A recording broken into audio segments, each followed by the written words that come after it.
Right guys, your Furo X has arrived. I'm going to go through the unboxing and show you how to set it up.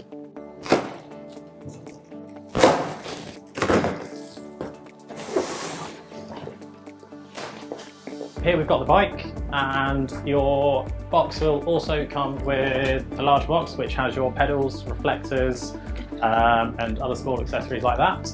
We also have a slightly smaller box which will have your battery. So the first thing I'm going to do is unfold the bike and then take the packaging off.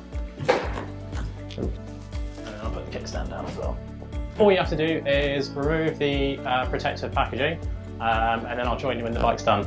Right, so now that we've got the bike unfolded, I'm going to show you what comes in the accessories box. It will come with a charger, the lead for the charger, and it will also come with a multi-tool to adjust the parts on the bike and the pedals. Lastly, it will come with the reflectors that you need to put on the bike as well. And these are the spoke reflectors.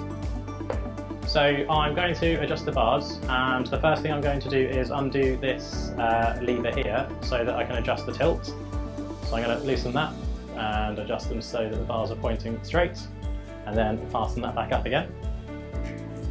And then the next thing I'm going to do is use my multi-tool that was included in the box and adjust the computer so that it's facing upright so I can see it when I'm riding.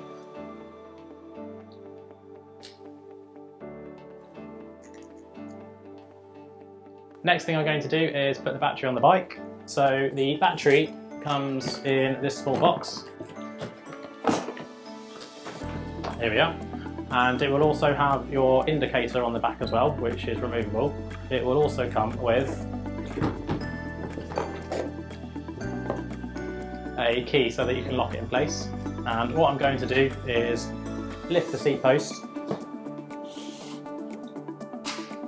and then slide the battery.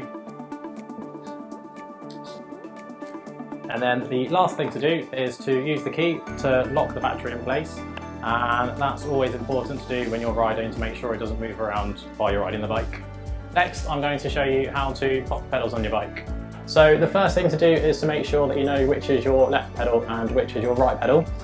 And to tell that, we can see that on the left pedal, we've got an L on the end, whereas on the right pedal, we've got an R on the end.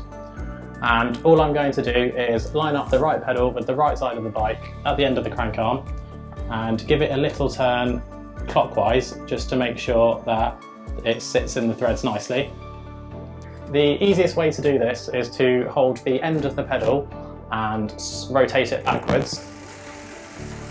And then lastly, I'm going to use the pedal spanner to make sure that the pedal's actually tight on there so that it doesn't come loose when you're riding, I think. There we go. So now we're going to do the same with the left pedal, but this time we're going to be spinning it anti-clockwise instead, making sure that the threads are lined up as well. There we go. And then the same as before, I'm going to hold the inside of the pedal and rotate the crank backwards.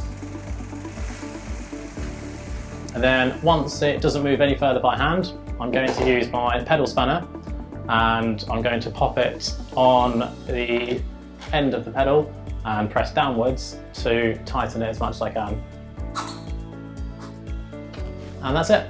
Now that that's all set up, all you have to do is turn your battery on and turn the computer on and you're good to ride.